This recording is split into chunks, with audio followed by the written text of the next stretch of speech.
Greetings, fellow Whovians. Hope you're having a good week so far.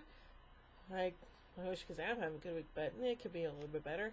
Anyway, so we're continuing to look at the Fifth Doctor era with the 20th anniversary special, The Five Doctors. So, here we go. An unknown entity uses the time scoop to bring several of the previous incarnations of the Doctor, his former companions Susan Foreman, Sarah Jane Smith, and Brigadier Leopard Stewart, and his enemies, the Daleks and the Cybermen, from their respective time streams into the Death Zone on Gallifrey. The entity's attempt to grab the Fourth Doctor and Romana ends up trapping the two in the time vortex. The Fifth Doctor senses the disruption of his own timeline, and with Tegan and Turlough, travels to Gallifrey via his TARDIS, also ending up in the Death Zone, unable to travel further with the TARDIS due to a force field projected by the tomb of Rassilon, the tower at the center of the Death Zone. The various Doctors lead their companions towards the tower while avoiding the hostile forces. At the Citadel in Gallifrey, the High Council of Time Lords have also detected the disturbance in the Doctor's timeline, a power drain from At the Citadel in Gallifrey, the High Council of Time Lords have also detected the disturbance in the Doctor's timeline, a power drain from the time scoop, and Lord President Barusa has the Master, the Doctor's arch-nemesis, summoned to help rescue the Doctor, offering the Master a new set of regenerations. The Master accepts, and given a recall device by the Castellan before he is transmitted to the Zone. The Master encounters the other versions of the Doctor before finding the Fifth, just as they are surrounded by Cybermen. The Master is knocked out, and the Doctor finds the recall device to return to the Citadel. When the Master awakes, he makes a pact with the Cybermen to lead them to the tower, but tricks him into falling for the Death Zone's traps. Oh, Doctor, you ruthless bastard, you!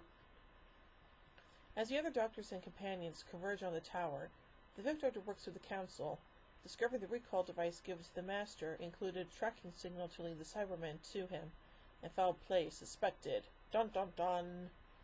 The Castellan is found to possess the forbidden black scrolls of Rassilon, and he dies while attempting to escape an invasive mind probe.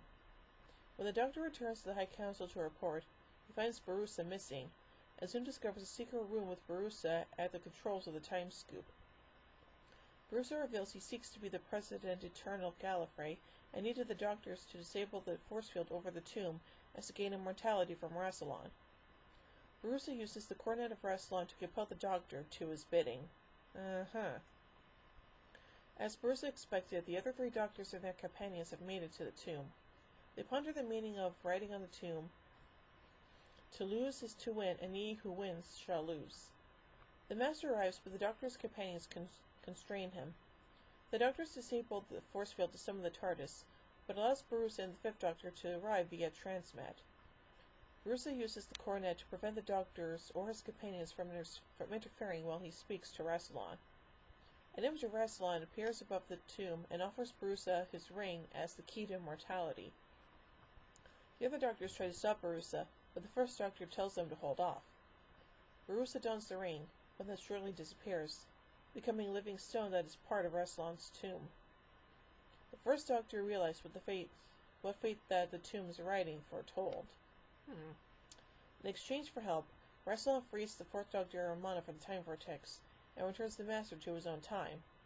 The Doctors refuse this offer for immortality. The other Doctors assemble their respective companions and return to their time streams as well, leaving the Fifth Doctor with Tegan and Turlough. Flavia arrives via transmat, and after learning of Barusa's fate, declares that the Doctor is now President, a position he cannot refuse. The Doctor tells Flavia to return to the Citadel and he will follow shortly, then quickly departs with his companions, as he has no intention of returning to Gallifrey anytime soon. Yeah, I kind of figured that would happen. Anyway, let's get some production notes here, shall we? The working title for the story was The Six Doctors. It would have been written by former script editor Robert Holmes and would have featured the Cybermen and their kidnapping of the five incarnations of the Doctor and their attempt to extract Time Lord DNA to turn themselves into Cyber Lords. The twist being that the First Doctor and Susan would actually be android imposters, the former being the Sixth Doctor of the title, and the Second Doctor would have saved the day. However, Holmes dropped out at an early stage, and another former script editor, Terrence Dicks, was brought in instead. Some elements of this plotline would be reused in Holmes's own The Two Doctors.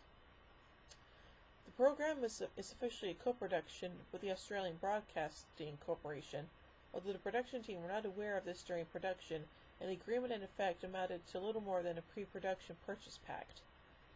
Nathan Turner's first choice of director for the story was Waris Hussein, who had directed the first ever Doctor Who serial, An Unearthly Child, in 1963. However, Hussein was in America at the time and was unable to accept the offer.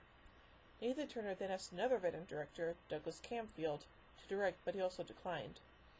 Camfield was also very ill with heart disease, and this may have affected his decision not to direct the production. He died of a heart attack early in 1984. Aww. The original script featured an appearance by the Autons, last seen in Terror of the Autons. After being dropped into the Death Zone, Sarah would have been attacked by a group of them before being rescued by the Third Doctor. However, due to budgetary restrictions, the scene was dropped and replaced in the finished version. Just before she meets the Third Doctor, Sarah falls a few feet down what fans would have generally considered a rather unconvincing slope. In the novelization, Sarah actually steps off a cliff. This is what was originally intended in the script, but for budgetary reasons the sequence was changed. Location filming took place at Kyombaichan Yabandere. I guess that's how it's pronounced. The Yeti costume used in the serial was last used in The Web of Fear in 1968. It decayed badly in 15 years of storage, requiring dim lighting and selective camera angles during filming.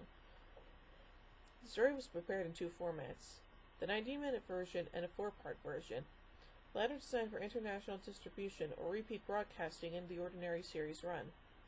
The episode breaks were, respectively, Sarah falling down the slope, the Cybermen placing their bomb outside the TARDIS while Susan and Turlough watch, and the Master appearing behind the First Doctor and Tegan while in the Dark Tower. This is the only program from the classic series of Doctor Who for which all recorded and film material, including alternate and unused takes, fluff scenes, and so forth, still exists in broadcast quality format. This led for the creation of the 1995 version of the story. The Five Doctors was recorded in 4-channel stereo, but broadcast in mono. The later DVD releases had a Dolby Digital 5.1 soundtrack. In the various publicity photos of the Five Doctors from this story, a waxwork model of Tom Baker from 1980 Doctor Who exhibition and Madame Tussauds was used. According to producer John Nathan Turner, Baker had agreed to do the photo call for the 20th anniversary, but, suspecting that he might not turn up, Nathan Turner arranged for the waxwork to be on location. In credits feature a specially mixed version of the theme music, which began with Dealey Derbyshire's original 1960s arrangement, and then segued into the Peter Howell arrangement being used by the series at the time, the former being played at a slightly higher speed to match the tempo and pitch of the latter. This arrangement was only used on this one occasion, and was the last time that the Derbyshire version was heard during the show's original run. A unique arrangement of the opening credits music was also used, which ended in a brief coda phrase that was never used in any other serial. The First Doctor was played by Richard Hartnell, replacing William Hartnell, who died in 1975. Hartnell does make an appearance, however, in a pre-titles clip taken from the end of The Dalek Invasion of Earth. After initially agreeing to the part, Tom Baker declined to return so soon after his departure from the series 2 years before, saying in 2014, quote, "I didn't want to play 20% of the part. I didn't fancy being in need for the doctors. In fact, if it were horror." His appearance was pieced together with footage from the unaired serial Shada. In the early drafts of the script, some of the Doctor and Companion combinations were different. Originally, the Fourth Doctor would have been paired with Sarah Jane, the Third Doctor with the Brigadier, and the Second Doctor with Jamie. When Fraser Hines proved unavailable for more than a cameo appearance, the script had to be altered, pairing the Second Doctor with Victoria Waterfield.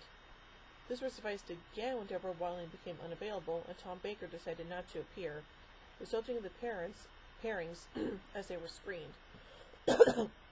Instead of meeting phantoms of Jamie and Zoe, the Second Doctor and the Brigadier were originally scripted to meet Zoe and Victoria. The Doctor would have realized the truth about them when Victoria called Leopard Stewart Brigadier, when she only knew him as a colonel in The Web of Fear.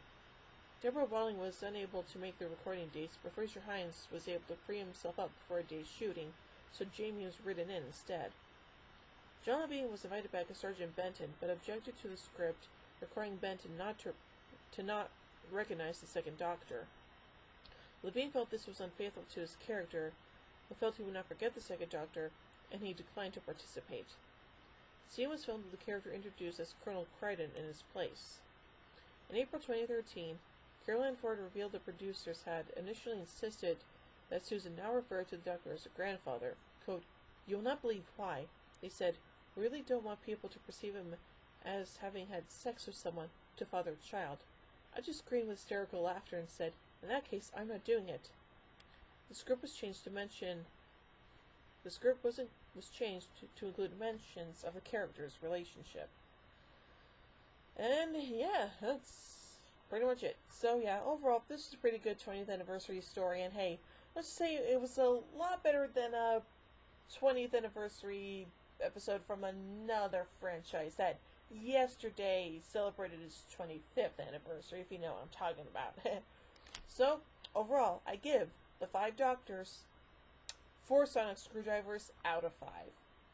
Well, join me next week as we meet the Warriors of the Deep. Ho ho ho. So, until then, this is Hoovy and Queen saying, "Oh my Gideon! When I say run, run! Avarissa Pelleri Trumflo.